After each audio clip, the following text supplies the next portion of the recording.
আজকে আপনারা দেখেছেন যে পশ্চিমবঙ্গ বিধানসভায় যে বাজেট সাধারণ বাজেট পেশ হলো।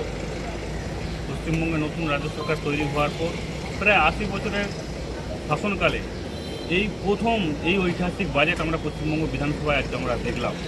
আজকে সারা পশ্চিমবঙ্গের সমস্ত স্তরের মানুষদের জন্য আজকে সাধারণ বাজেট পেশ হলো। আপনারা দেখেছেন যে আমার যে জেলা আছে, আমার আরামবাগ বিধানসভা, এবং আরামবাগকে আমরা প্রশাসনিক জেলা হিসাবে এই পশ্চিমবঙ্গ বিধানসভা থেকে ঘোষণা করা হলো। আরামবাগকে সরকারিভাবে জেলা ঘোষণা করা হয়েছে। এছাড়াও কামারপুকুর যে আছে বাবা রামকৃষ্ণ পরমহংসদেবের যে জন্মস্থান, সেই জন্মস্থানে রামকৃষ্ণ পরমহংসদেবের জন্মস্থানকে কামারপুকুরকে আমরা পৌরসভা ঘোষণা করতে পেরেছি। রাজ্য বাজেট আগে ঘোষণা হয়েছে। তারকেশ্বর যে বাবার ধাম আছে, সেই বাবার ধামকে ঐতিহাসিক হেরিটেজ ঘোষণা করা হয়েছে। এছাড়াও জগদ্ধাত্রী পুজো আছে। এছাড়াও সর্বক্ষেত্রে যেমন আশা ICDS কর্মীদের জন্য 5,000 টাকা বাড়ানো হয়েছে, সিভিক ভাইদের জন্য, সিভিক ভলেন্টিয়ার্সদের জন্য 2,000 টাকা বাড়ানো হয়েছে। স্কুলে যারা যে সমস্ত ছাত্রছাত্রী ভর্তি হবে তাদের জন্য 50,000 টাকা করে ঘোষণা করা হয়েছে। এছাড়াও সব থাকতে বড় বিষয়, এবছরে 1 লক্ষ ছেলেমেয়েকে চাকরি দেওয়া হবে। এই ঐতিহাসিক বাজেট, এত ঐতিহাসিক বাজেট পেশ করার জন্য পশ্চিমবঙ্গের অর্থমন্ত্রী স্বপন দাশগুপ্তকে এবং পশ্চিমবঙ্গের মুখ্যমন্ত্রী শুভেন্দু অধিকারী মহাশয়কে আমাদের তরফ থেকে এবং সকল আরামবাগবাসীর তরফ থেকে অনেক অনেক ধন্যবাদ জানাচ্ছি। আজকে রাজ্য বাজেট ঘোষণা হলো।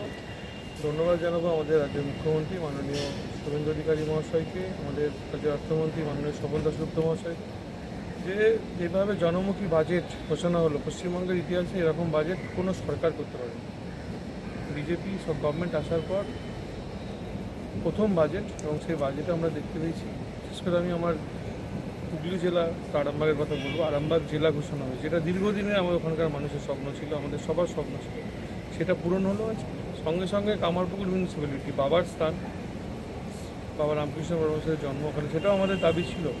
তো মান্যতা দিয়ে মাননীয় মুখ্যমন্ত্রী, আমাদের মানবিক মুখ্যমন্ত্রী যেভাবে ঘোষণা করলেন, তার জন্য ওনাকে ধন্যবাদ জানাবো। সঙ্গে সঙ্গে তারকেশ্বর মন্দিরকে হেরিটেজের আওতায় নিয়ে আসা, তার সঙ্গে সঙ্গে আমাদের চন্দননগরের জগদ্ধাত্রী পুজো এবং তারকেশ্বরের শ্রাবণী মেলাকে রাজ্য স্তরে স্বীকৃতি দেওয়া, DA 20% বাড়ানো থেকে শুরু করে 1 লক্ষ কর্মসংস্থান, যাবতীয় সব মিলিয়ে জনমুখী বাজেট।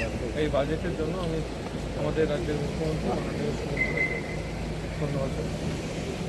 অত্যাধুনিক সুসজ্জিত লজ সানা লজ আরামবাগের চন্দ্রবান হাই স্কুল ও পুরসুরার দিগুড়িঘাটের মধ্যবর্তী লঘু চকের মনোরম প্রাকৃতিক পরিবেশে গড়ে উঠেছে এই অনন্য ঠিকানা। বিবাহ, অন্নপ্রাশন, এনগেজমেন্ট বা যে কোনো সামাজিক অনুষ্ঠানের জন্য সর্বাধুনিক ব্যবস্থায় প্রস্তুত সানা লজ। রয়েছে পর্যাপ্ত গাড়ি পার্কিং সহ আধুনিক সব পরিষেবা, সবই আপনার সাধ্যের মধ্যে। আজই বুকিং করুন আপনার স্বপ্নের অনুষ্ঠানের জন্য আপনারই পছন্দের ঠিকানায়। সানা লজ, দিগুড়িঘাট ও চন্দ্রবান হাই স্কুলের সন্নিকটে লঘু চকে। যোগাযোগ শাহনওয়াজ মোল্লা।